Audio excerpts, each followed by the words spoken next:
የጓደኛሽ ሰራተኛ ከጓደኛሽ ባል ጋር ስትማግጥ እሷን የምታስተኛበት የእንቅልፍ ኪኒን የምትጠቀመውን ለአንቺ ሰራተኛ አስተማረች። ዋው! አሁን እሷ አላወቅ እስካሁን አልሰማችም። እስካሁን አንቺ እንዴት እንደሰማሽ ንገሪን። መጀመሪያ ተደባደቡ፣ ተጣሉ። ከዛ በኋላ ምስጢሩ ወጣ። ገና ከመጀመሪያው ልጅ እኮ ነው እሱ መማገጥ የጀመረው። አዎ እሱ እኔ አላውቅም፣ አልሰማሁም። ከዛ በኋላ እርጉዝ ሆንኩኝ። ከዛ በቃ ወለድኩኝ፣ 3 ወንዶች ወለድኩኝ። ትቼ ወጣሁ። ሰራተኛዬ አለች፣ ለእሷ ሰጥቼ ወጣሁኝ። ነገርኳት። ከዛ በቃ ሰማች፣ ዝም ብላ ተቀመጠች። ከዚህ ሰርቼ እየላኩላት በቃ እሷ እያሳደገች ነው። አሁን 7 ዓመት ጨርሼ 8 ዓመት ላይ ነኝ። ብር ልክልኪው ለሰራተኛሽ ነው? አዎ ለእሷ ልካለሁ፣ ምግብ ምናምን ለልጆቼ ትምህርት ቤት። እሱ አዲስ ቀጠርኩኝ እኮ እነሱ ተባረሩ፣ አዲስ አመጣሁኝ። ጥሩ ናት እሷ።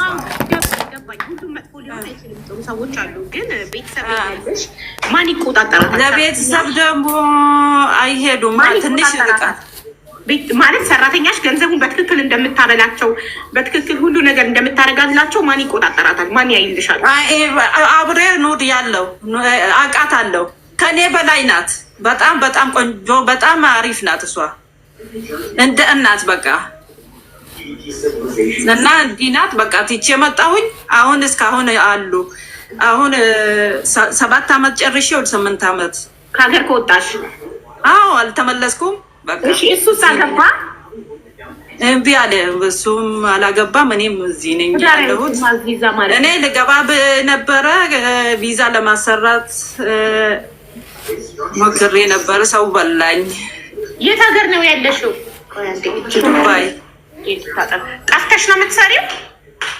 ከዛ አልሆነልኝም ስመጣ ማለት ነው። ከዛ ጠፋሁኝ። እቅርታ ስመጣ ደግሞ አንድ ሰው ብር በላኝ ማለት ነው። ኢቃማ ልታሰሪ ብለሽ አዎ። እሺ ግን ማለት ነው አንቺ አሁን 7 ዓመት ሙሉ የሰራሽበት ብር ለልጆችሽ በሰራተኛ ነው የምትልኪው። ሌላ ግን ለራስሽ በጎን የምታጠራቅሚው ገንዘብ አለ? ለመሬት ገዝቻለሁ። አንዳንድ ነገሮችን እያስተካከልኩ ነው። መሬት በማን ስም ነው የገዛሽው? በእህቴ። ኦኬ አንቺ በእህትሽ ስም ጎበዝ። ምክንያቱም እህትሽን ታምኛታለሽ። አዎ እነሱ ቢበሉ ይሻለኛል ከሱ። አዎ በእርግጥ እውነትሽን ነው። ግን ከሱ ጋር ባለትዳር ስለሆንሽ ህጋዊ ጋብቻ ስላላችሁ ጋብቻ ሳታፈርሺ ስለሆነ የጠፋሽው ከሀገር አሁን አንቺ በ7 ዓመት ውስጥ ከምታፈሪው እያንዳንዱ ነገር በስምሽ ከሆነ ይካፈላል። እንኳንም በእህትሽ ስም ይካፈላል። አዎ ለዚህ ነው። ግን ለመጀመሪያ ጊዜ ባልሽ እየማገጠ እንደሆነ ያወቅሽው ስንት ልጆች ከወለድሽ በኋላ ነው? እውነት 2 ልጅ 2። እሺ ታዲያ ከሚማገጥ ሰው እየማገጠ እንደሆነ እያወቅሽ ለምን 3ኛ ደገምሽ? ለምን ደገምኩ መሰለሽ? መጀመሪያ ስለሆነ ስለሱ ብቻ ነው የሚያስበው። ምንም ነገር በቃ ሌላ ነገር ማሰብ አልችልም። ከዛ 3ኛ ሳልወልድ አረገዝኩኝ ማለት ነው። ሳላቅ አረገዝኩኝ።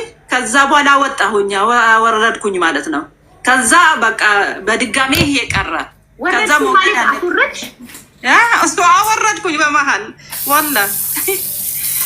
ከዛ በኋላ ነው 3ኛ በቃ አረገዝኩኝ። ለምን አብረሽ ትተኛለሽ ታዲያ? ካስወረድኩ በኋላ ይህ ሰውዬ ከተለያየ ሴቶች ጋር እንደሚማግጥ አውቀሻል? ከሰራተኛ በግድ ነው በቃ ያመኛል ብዬ ምንም ለምን ሰው እንዳይሰማኝ። ሰው ነውር ነው በእኛ ሀገር ደግሞ በቃ ሴት በኃይል መናገር ምናምን የለም። ሴት ልጅ በባሏ ያለ ፍላጎቷ አልፈልግም ማለት ነውር ነው። ባትፈልግም ቢያማትም ባትፈልግም ያመኛል ስልም እሺ አይልም። ወላሂ ምናሽ በሸሪዓም የተከለከለ ነው እኮ። ስለዚህ ታዩ ስለ ሸሪዓ እኔ ማውራት አልፈልግም፣ አያገባኝም። ግን በእናንተ አካባቢ ሴት ልጅ ባትፈልግም ቢያማትም ቢያስጠላትም ቢደክማትም የለም አይደል?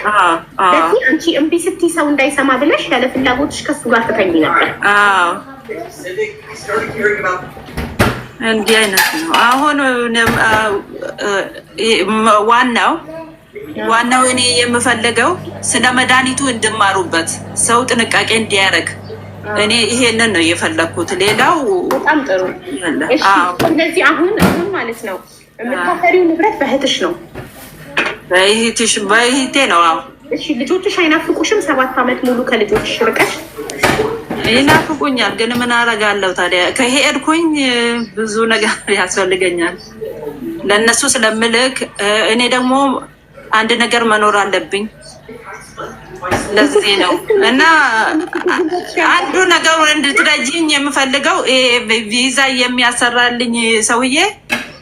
እሺ አንዴ ልመርቅና ጣኑ እንዳያልቅብኝ። እሺ ከዛ እንቀጥላለን። ዓለም ሰላም ይሁን። ሰላም ለዓለም፣ ሰላም ለሰው ዘር በሙሉ፣ ፍቅር ለሰው ዘር በሙሉ። የታመሙትን ሁሉ ፈጣሪ ይማራቸው። የተጨነቁ የተከፉ ያዘኑ ሁሉ ፈጣሪ ለሁላችሁ ይበላቸው። ዛሬውኑ ከዛሬ ጀምሮ ከዛሬዋ ቀን ከዚህ ጀምሮ ማንም ሰው አይክፋው፣ ማንም አይዘን፣ ማንም አይታመም፣ ማንም አይቸገር።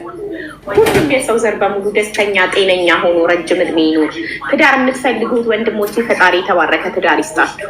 ልጅ የምትፈልጉ ፈጣሪ ጤነኛ ልጆችን ይስጣችሁ። የወለድንም ፈጣሪ ልጆቻችንን ያሳድግልን። ከክፉ ነገር ከአደጋ ከበሽታ ጠብቆ ያሳድግልን።